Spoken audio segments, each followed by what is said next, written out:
আসসালামু আলাইকুম। মেডিকেল ভর্তি পরীক্ষা 2025-এর গেম অন ফ্রম নাও।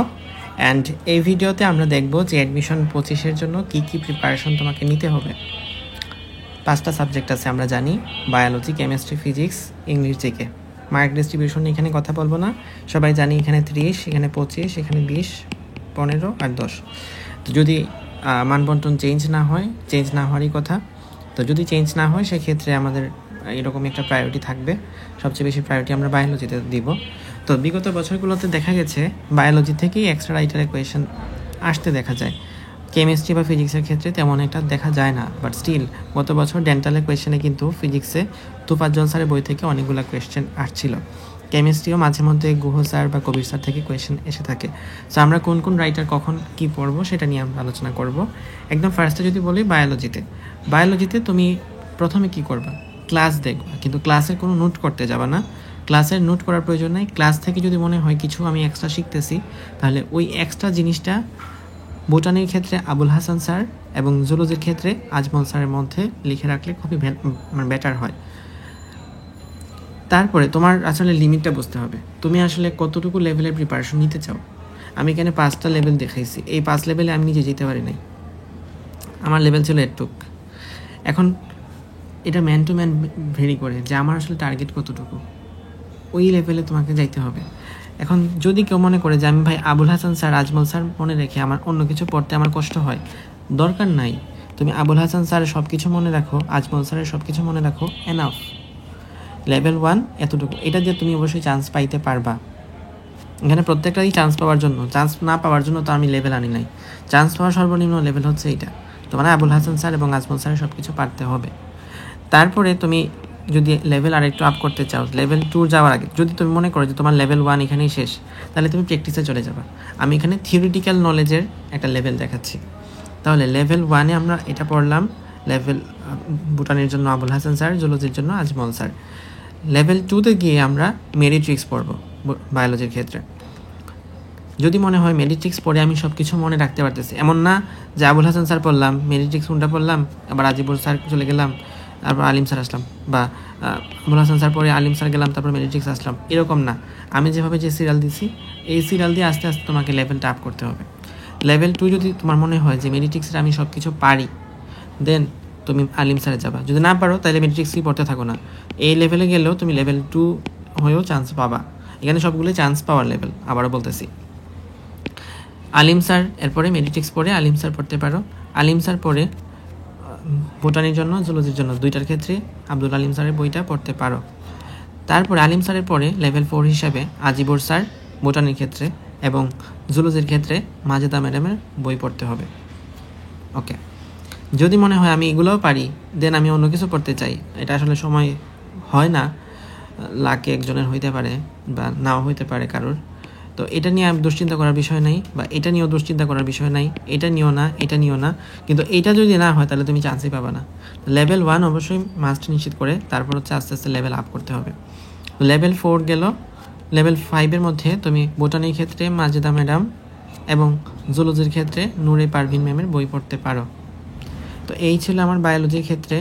এখন আমি ধরো থিওরিটিক্যাল নলেজ তুমি লেভেল 1-এ গিয়েও শেষ করতে পারো, 2-তে গিয়েও, 3-তে গিয়েও, 4-এ গিয়েও, 5-এ গিয়েও শেষ করতে পারো, বাট তারপরে বসে থাকলে হবে না, তোমাকে অবশ্যই প্র্যাকটিস করতে হবে। তো তুমি যে লেভেলে থিওরিটিক্যাল নলেজটাকে ইন্ট করবা, সেখান থেকে প্র্যাকটিস করতে হবে। প্র্যাকটিস করবা, ফার্স্ট অফ অল তোমার একটা কোয়েশ্চেন ব্যাংক লাগবে। এটা আমি মানে অবশ্যই প্রচারণামূলক কোনো ভিডিও না, নিঃসন্দেহে এখানে উন্মেষ মাস্টার কোয়েশ্চেন ব্যাংকটা মানে মাস্ট, এটা হচ্ছে সলভ করে যেতেই হবে। এখানে একই সাথে বোর্ড কোয়েশনগুলো দেওয়া আছে, অনুশীলনী কোয়েশনগুলো দেওয়া আছে, এবং কোয়েশনগুলো কোনটার ক্ষেত্রে অনুশীলনীর মধ্যে অনেক কোয়েশন থাকে ভুল আনসার, তো ওই ভুল আনসারগুলো মার্ক করে দেওয়া আছে। সো অনেক ডিটেলড একটা বই, এটা অবশ্যই পড়বা।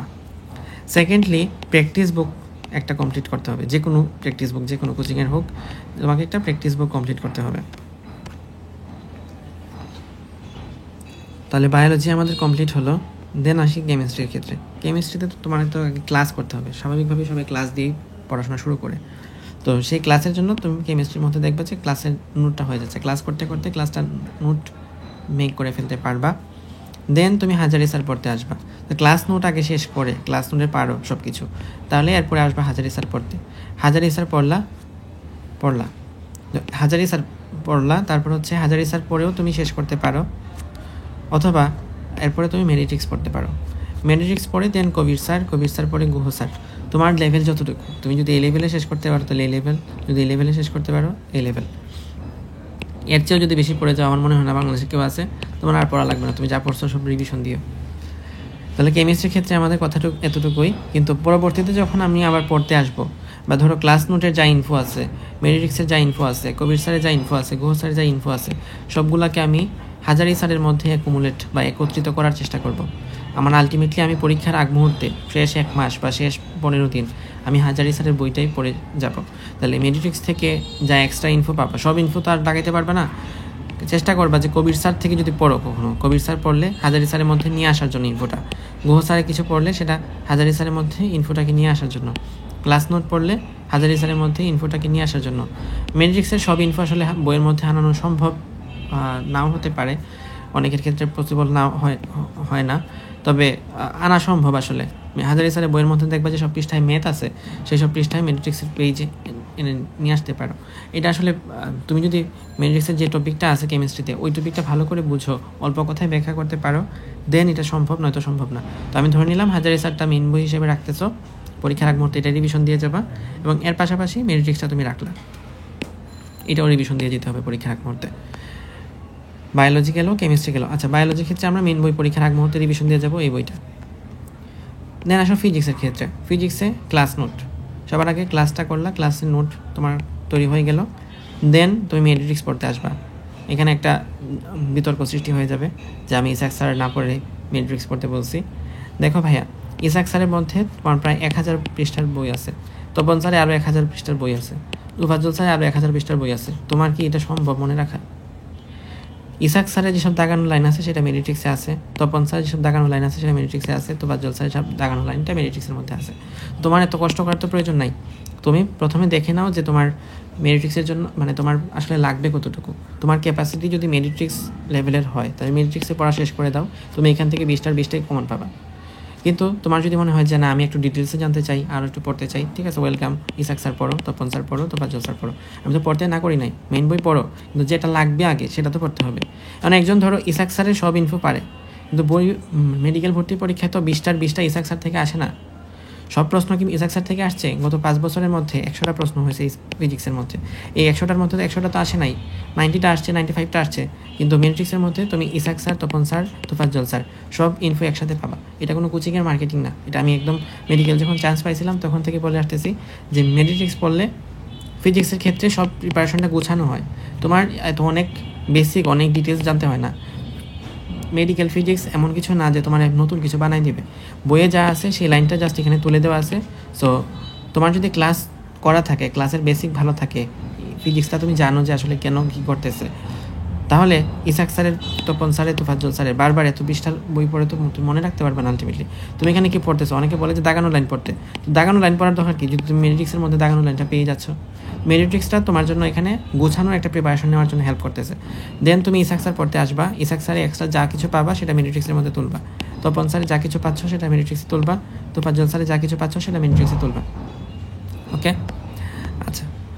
কিন্তু তোমার লেভেলটা এখানেও শেষ হইতে পারে, এই লেভেলে শেষ করতে পারলে তুমি চান্স পাবা, আবার ক্লাস নোট লেভেলে শেষ করলে তুমি চান্স পাবা না, কিন্তু এখানে তুমি শেষ করা যাবে না, এখানে শেষ করতে হবে। দেন ইসাক স্যার পড়তে পারলে খুবই বেটার, তপন স্যার পড়তে পারলে আরও বেটার, তুফাজ্জল স্যার পড়তে পারলে এক্সিলেন্স। ইংলিশ আমি নিজে আমার অ্যাডমিশন প্রিপারেশনে তুফাজ্জল স্যার পড়ি নাই। ইংলিশের ক্ষেত্রে সর্বপ্রথম হচ্ছে তুমি যে ক্লাসটা করবা সেই ক্লাসের ক্লাস নোট যে টপিকে। এখন ইংলিশে কিন্তু আবার একরকম টপিক না, ইংলিশে এখানে 2 রকমের টপিক আছে, অর্থাৎ ইংলিশে গ্রামাটিক্যাল টপিকও আছে, ভোকাবুলারি টপিকও আছে। তো গ্রামাটিক্যাল পড়তেছো, ভোকাবুলারি পড়তেছো, এই গ্রামাটিক্যাল টপিকের কথা বলতেছি আমি, class note. But vocabulary topic অবশ্যই পরের অংশ থেকে পড়তে হবে। তো গ্রামাটিক্যাল কথা হচ্ছে প্রথমে class note for grammatical parts.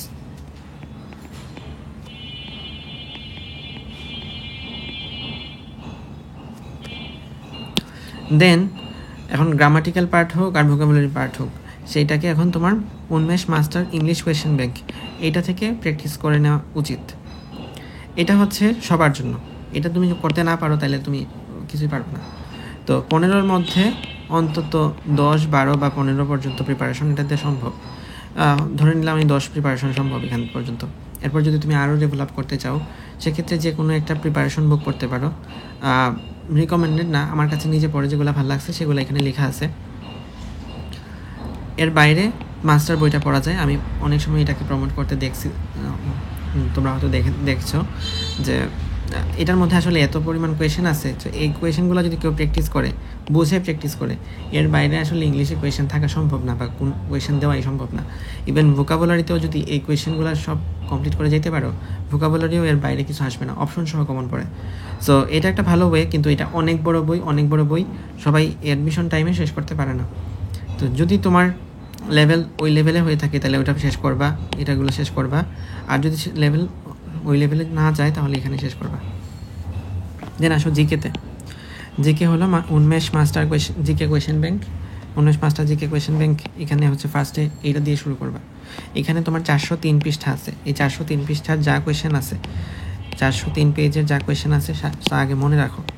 এইটা বলার পরে আমাকে বললো যে ভাইয়া আমি এরপরে নেক্সটে কী পড়বো।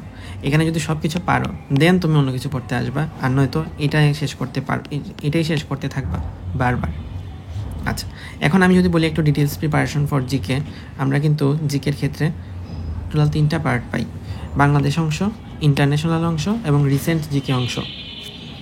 এর মধ্যে রিসেন্ট জিকেটা এখন পড়া লাগবে না, কারণ এটা হচ্ছে নিউজ পেতেই থাকবা অনলাইনে, যেহেতু এখন সবাই আসলে নিউজের অ্যাক্সেস থাকে। সো বিভিন্ন নিউজ চ্যানেলগুলো ফলো করে রাখবা, তো এগুলো দেখতে থাকবা। আর হচ্ছে এগুলো দিয়ে আসলে খুব বেশি লাভ হয় তা না, মানে নিউজ দেখে আসলে পরীক্ষার জিকেটা পারা যায় না। কারণ আমরা আসলে টক্সিক নিউজের প্রতি অনেক বেশি ফ্যাসিনেটেড। রেদার আমরা ভালো সুস্থ এনভায়রনমেন্টের সুস্থ যেসব নিউজ আছে সেগুলোকে আমরা পাত্তা দিই না। তুমি দেখো একজনকে ভাইরাল কোনো একটা খারাপ বিষয় হয়েছে, সেটার জন্য যতটুকু রিচ পড়ছে তার হাফটাও বা তার সিকি ভাগও এই ভালো কোনো সুস্থ কোনো গবেষণামূলক নিউজের জন্য আসে না। যাই হোক, কোচিং রিসেন্ট ইনফো এটা কোচিং থেকে দেয়, সবাই দেয়। তো এটা হচ্ছে পড়ে যাবা রিসেন্ট জিকের জন্য। এখানে হয়তো তুমি 1 বা 2 মার্ক পাবা, বা এই বছর এখন অন্তর্বর্তীকালীন সময়ে আরও বেশিও পাইতে পারো, 1, 2, 3। ইন্টারন্যাশনাল জিকেতে তুমি হয়তো 2 মার্ক অথবা 3 মার্ক পাবা, অনেকে বলে 4 মার্ক। যাই হোক, তো ইন্টারন্যাশনাল জিকে এটা নতুন ইনক্লুড করা হয়েছে সিলেবাসে। 2019 সাল পর্যন্ত ইন্টারন্যাশনাল জিকেটা আগে ছিল, বাট বর্তমানে কিন্তু ইন্টারন্যাশনাল জিকে লাস্ট 5-6 বছর ছিল না, লাস্ট ইয়ার এটা অ্যাড করা হয়েছে। অ্যান্ড মনে করা হচ্ছে যে 2025-এর অ্যাডমিশন সিজনেও এই ইন্টারন্যাশনাল জিকে থেকে কোয়েশ্চেন আসবে। ইন্টারন্যাশনাল জিকে কোয়েশ্চেনটা বিভিন্ন ধরনের আন্তর্জাতিক সংগঠন আছে, সংস্থা আছে, জাতিসংঘ ইনক্লুডেড। তারপর হচ্ছে বিশ্ব ভূগোল, বিশ্বে কোথায় কী আছে, কোন মহাসাগরের পাশে কোন দেশ, এগুলো একটু জানতে হবে। সুপারফিশিয়ালগুলো, অত ডিপে না। মেডিকেলে এত ইন্টারন্যাশনাল থেকে আহামরি লেভেলে কোয়েশ্চেন আসবে না যেটা তুমি জীবনে নামই শুনো নাই। তো ইজি জিনিস আসবে, বাট সুপারফিশিয়াল জিনিসগুলো জানা লাগবে। জোট, প্রতিষ্ঠান, পরিবেশ, বৈশ্বিক ইতিহাস, যেখানে বিভিন্ন চুক্তি এবং সনদ আছে। বৈশ্বিক ইতিহাস এমন না যে 1965 সালে ভারত ইন্ডিয়াকে কয়টা পারমাণবিক বোমা মারছিল বা কয়টা মিসাইল উৎক্ষেপণ করছিল। তো এরকমভাবে চুক্তি, সনদ, এই জিনিসগুলা মোস্ট ইম্পর্টেন্ট দিয়ে পড়বে। তো এটা হচ্ছে ইন্টারন্যাশনাল জিকে প্রিপারেশন নেওয়ার জন্য টপিক। আরও অনেকগুলো টপিকে আছে, এটা হচ্ছে মোস্ট ইম্পর্টেন্ট টপিক, স্কিপ করা যাবে না এরকম। আর বাংলাদেশ টপিক থেকে বাংলাদেশের ভূগোল মানে নদ নদী, পাহাড়, পরিবেশ, কোথায় কী আছে না আছে, ইন্ট্রো এক্সট্রো, এগুলো হচ্ছে তোমার বাংলাদেশ থেকে পড়তে হবে।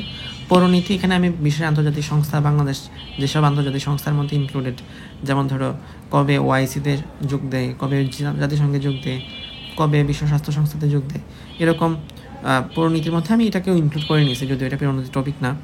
তো পৌরনীতি আশা করি বুঝছো। বাকি সব কিছু বাংলাদেশের রাষ্ট্রের কাঠামো নিয়ে কোয়েশ্চেন আসতেই পারে এখানে। এবং যেহেতু পরবর্তীতে নির্বাচন হচ্ছে, তো নির্বাচন নিয়েও একটা কোয়েশ্চেন আসতেই পারে যে এবছর নির্বাচনী আসন কয়টা, অথবা নির্বাচনী সংবিধান নিয়ে আসতে পারে। সংবিধান যদি সংস্কার হয়ে থাকে কোনো বিষয়, সেগুলো নিয়ে পৌরনীতির পাঠ্যক্রম থেকে আসতে পারে। আর ইতিহাস, বাংলাদেশের মুক্তিযুদ্ধ একটা গুরুত্বপূর্ণ টপিক, 90 গুরুত্বপূর্ণ টপিক, 24 গুরুত্বপূর্ণ টপিক, এমনকি 47 খুবই রিলেভেন্ট এখন। তারপর সব মিলিয়ে আলটিমেটলি ইতিহাস টপিকটা, এমনকি প্রাচীন বাংলা, মোগল সাম্রাজ্য, সব কিছু থেকে ইতিহাস তার পড়া লাগবে। বাট এটা হচ্ছে ইম্পর্টেন্টের বেসিসে কি, সবচেয়ে ইম্পর্টেন্ট হচ্ছে 24, তারপরে 71, তারপরে হচ্ছে 90 খুব একটা ইম্পর্টেন্ট না আসলে। তারপর হচ্ছে 47। তারপর হচ্ছে আরও প্রাচীন বাংলার ইতিহাস, ঠিক আছে, ইম্পর্টেন্সের বেসিসে হচ্ছে এরকম। কারণ খুবই রিসেন্ট হচ্ছে আমাদের জুলাই। এমন কথা হচ্ছে ভাই এগুলো আমরা পড়বো কই থেকে, বাংলাদেশ আর ইন্টারন্যাশনাল। তুমি প্রথমে হচ্ছে যে কোচিংয়ে ক্লাস করবা বা যে ভাইয়ের ক্লাস করবা তার হচ্ছে লেকচার স্লাইড, এটা হচ্ছে ফার্স্ট টপিকে, ওইটা শেষ করবা। অথবা অনেক সময় দেখা যায় লেকচার স্লাইড কোনো না কোনো বইকে কেন্দ্র করে বানানো হয়, তো ওই বইটাও পড়তে পারো। যদি তোমার এই স্লাইড আর জিকে বই একই বই হয় তাহলে তো বই থেকে পড়লেই হয়ে যায়। তো লেকচার স্লাইডটা কমপ্লিট করলা, অনেক ক্ষেত্রে স্লাইডটা পড়লেও ভালো হয়। সেকেন্ডলি অফলাইন কোচিং জিকে বুক। অফলাইন কোচিং জিকে বুক মানে তো বুঝছোই বাংলাদেশে কোন কোন অফলাইন কোচিং আছে, তাদের যে জিকে বুকটা আছে ওটা যথেষ্ট পরিমাণে সমৃদ্ধ থাকে। অ্যান্ড ওই জিকে বইটা পড়লে বাংলাদেশ এবং ইন্টারন্যাশনাল এই টপিকটুকু ইনশাল্লাহ কাভার হওয়ার কথা। থার্ডলি পাবলিকেশনসের জিকে বুক, এইটা চাইলে পড়তে পারো, অনেক বেশি নলেজ এখানে হয়ে যাবে। তো এত আসলে টাইম হয় না বাস্তবতা, তুমি এই বইটা পড়তে পারলেই এনাফ। আশা করছি এটা পড়লেই মানে তুমি উন্মেষ মাস্টার জিকে কোয়েশন ব্যাংক এইটা শেষ করে তারপর হচ্ছে বাকিগুলোতে যাইতে পারবা। কিন্তু এইটা এতটা ইজি না যে এটা পড়ে তারপর অন্য কিছুতে যাওয়া যায়। তো আগে হচ্ছে এটা কমপ্লিট করবা, দেন এত কিছু যা কিছু বললাম সেগুলো। কিন্তু এইটা না পড়ে অন্য কিছু যদি পড়তে যাও লাভ নেই। এই ছিল আর কি অ্যাডমিশন 25। আমি বাংলাদেশে যদি 1.5 লক্ষ শিক্ষার্থী বছর অ্যাডমিশন টেস্ট দেয়, 1 লক্ষ দেয় বা 50,000 দেয়, প্রত্যেকটা স্টুডেন্টের ফলো করার মতো একটা step by step admission strategy দেখালাম। আশা করছি তোমাদের এটা ভবিষ্যতে তোমাদের এই যাত্রায় খুব দারুণভাবে কাজে লাগবে। সবাই আমার জন্য দোয়া করবে। আসসালামু আলাইকুম।